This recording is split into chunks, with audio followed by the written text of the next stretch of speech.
Hello दोस्तों, मैं हूं Ritesh Sharma from the capital saver. आज 22 मार्च 2026 के इस वीडियो में हम बात करने वाले हैं गोल्ड के प्राइस एक्शन के ऊपर और समझेंगे कि आने वाले कुछ दिनों में मार्केट हमें क्या सिग्नल दे रही है on the basis of price action, structure and smart money concept. अभी गोल्ड एक हाई वोलेटिलिटी फेज के अंदर रेंज कर रहा है, जिसके इम्पोर्टेंटली तीन रीजंस हैं: ग्लोबल अनसर्टेनिटी, हमारा interest rate expectation and dollar की मूवमेंट। लेकिन हमें एक बात इंपॉर्टेंटली ये भी समझनी चाहिए कि मार्केट रैंडमली नहीं चलता है, वो हमेशा लिक्विडिटी को रेस्पेक्ट करता है। आइए हम इसे सिंपल और प्रोफेशनल तरीके से चार्ट पर समझते हैं कि आने वाले कुछ दिनों में गोल्ड किस हमें किन लेवल्स को टच करता हुआ दिख सकता है। अभी रिसेंटली कुछ हफ्तों से गोल्ड एक स्ट्रॉन्ग इम्पल्स के अंदर था, उसके बाद में अब वो इम्पल्स हमारी कंप्लीट हो गई है और उसके बाद में अभी एक रिट्रेसमेंट फेज के अंदर गोल्ड ट्रेड कर रहा है। ये एक हमारी रिट्रेसमेंट फेज चल रही है, लेकिन ये अभी तक जो हायर टाइम फ्रेम पे हम बात करें, वीकली टाइम फ्रेम पे हम बात करें, तो गोल्ड अभी भी बुलिश है, वो अभी भी नेगेटिव नहीं हुआ है, नेगेटिव ट्रेड नहीं कर रहा है। बेसिकली वो एक स्ट्रॉन्ग कंट्रोल्ड पुल बैक के अंदर अभी गोल्ड की प्राइसेस ट्रेड कर रही है। ये ऐसा हम क्यों कह रहे हैं? क्योंकि अभी भी जो गोल्ड का वीकली टाइम फ्रेम का जो स्ट्रॉन्ग सपोर्ट जोन है, जो प्रोटेक्टेड लो है, इसको हम बेसिकली इस जोन को हम प्रोटेक्टेड लो या वीकली इंस्टीट्यूशनल डिमांड जोन भी कह सकते हैं। अभी तक ये अनमिटिगेटेड है, अभी तक प्राइसेस ने इसको टेस्ट नहीं करा है और ये बिल्कुल फ्रेश है। अभी स्मार्ट मनी सिर्फ इन जो प्राइसेस है गोल्ड की प्राइसेस, उनका इन जोन्स के ऊपर आने का वेट कर रही है, क्योंकि यहाँ पे लिक्विडिटी है, मार्केट की जो मेजर लिक्विडिटी है वो अभी इन लेवल्स के ऊपर है, जो कि ये लेवल्स हैं हमारे 4350 से लेके 4250 तक के, मतलब 4350 से लेके 4250 तक की जो एक प्राइस है, जो डॉलर्स के अंदर इंटरनेशनल मार्केट के अंदर जो प्राइसेस हैं, इन लेवल्स के ऊपर लिक्विडिटी है और स्मार्ट मनी इन लेवल्स पे प्राइस को आने का वेट कर रही है। और यहाँ से जब वो प्राइसेस आएंगी तो यहाँ से वापस वो अपने जो हायर टाइम फ्रेम पे जो ट्रेंड कंटिन्यूशन के अंदर प्राइसेस वापस अपसाइड की तरफ जा सकती है आने वाले दिनों में।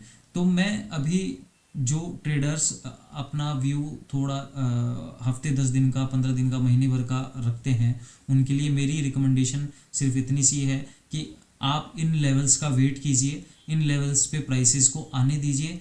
और यहाँ पे कोई छोटे टाइम फ्रेम के अंदर अगर हमें कोई मार्केट स्ट्रक्चर शिफ्ट होता हुआ दिखता है, कोई बुलिश सिग्नल हमें दिखता है, तो यहाँ पे आपको फिर बाइंग अपॉर्चुनिटी प्लान करनी चाहिए विथ बहुत ही मिनिमम। यहाँ पे जो आपका स्टॉप लॉस है वो भी बहुत मिनिमम हो जाएगा, मतलब कम रिस्क के साथ में हमें जो रिवॉर्ड मिलेगा वो कम से कम हमें 500 से $1000 तक की प्राइसेस हमें वापस अपसाइड के अंदर मिल सकती है आने वाले कमिंग वीक्स के अंदर।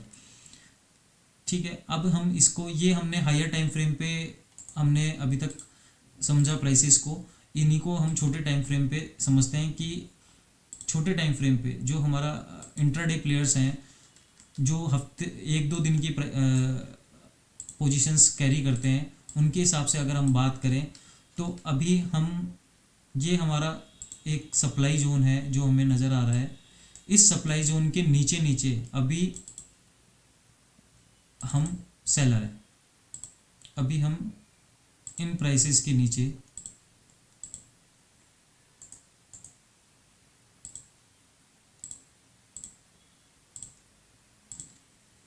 ये हमारा आर्ली चार्ट पे ये सप्लाई जोन है।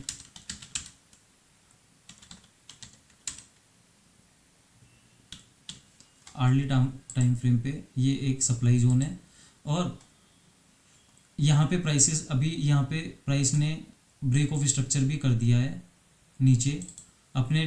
अभी जो शॉर्टर टाइम फ्रेम में है, जो छोटे टाइम फ्रेम पे अभी जो प्राइसेस हैं वो ब्रेक ऑफ स्ट्रक्चर कर दिया है और छोटे टाइम फ्रेम पे धीरे धीरे वो नीचे की तरफ डाउन साइड जा रही है। और ये जो वीकली टाइम जो हमने डिमांड जोन मार्क कर रखा है, इस तक प्राइसेस आ सकती है। हाई प्रोबेबिलिटी चांसेस हैं कि ये प्राइसेस इनको टेस्ट करती हुई आपको आने वाले 1 या 2 दिन के अंदर यहाँ पे दिख सकती है।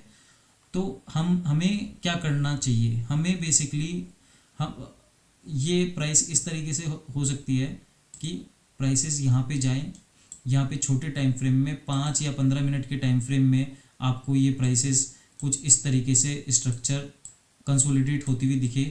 और फिर जब ये इसको प्राइस को ब्रेक करते हुए एक एमएसएस क्रिएट करेगी, तो हम एक अपॉर्चुनिटी यहाँ पे इन लेवल्स के ऊपर प्लान कर सकते हैं। लेकिन जब तक यहाँ पे कोई छोटे टाइम फ्रेम में हमें एमएसएस होता हुआ नहीं दिखेगा, तब तक हम ये रिकमेंड नहीं करेंगे कि आप बाइंग अपॉर्चुनिटी करें। जब अगर एमएसएस होता है तो फिर आप फिर बाइंग अपॉर्चुनिटी कर सकते हैं और प्राइसेस इनको टेस्ट करते हुए कुछ इस तरीके से मार्केट अपसाइड में इन सप्लाई जोन के ऊपर टेस्ट कर सकता है।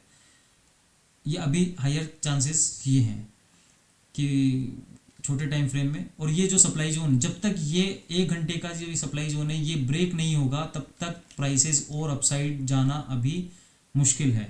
तो हमें सिर्फ वेट करना है कि प्राइसेस इन जोन्स के ऊपर आए। अभी सेलिंग अपॉर्चुनिटी इसलिए रिकमेंडेड नहीं है क्योंकि अब रिस्क टू रिवार्ड जो है वो बहुत कम हो गया है अगर हम सेलिंग अपॉर्चुनिटी में बैठते हैं, यहाँ पे लेते हैं।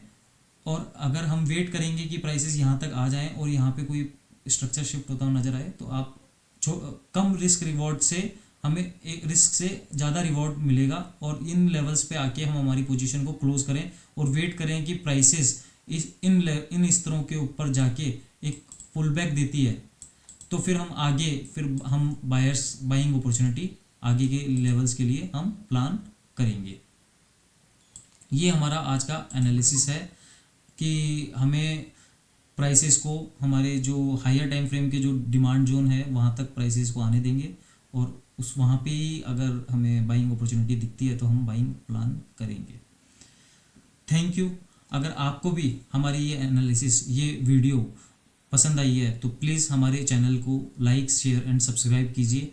और आपको भी अगर ये लेवल्स जानने हैं कि कैसे निकालते हैं, तो प्लीज़ हमारा ट्रेडिंग कोर्स अवेलेबल है, आप हमें मैसेज करके वो उसके बारे में भी जानकारी ले सकते हैं। धन्यवाद।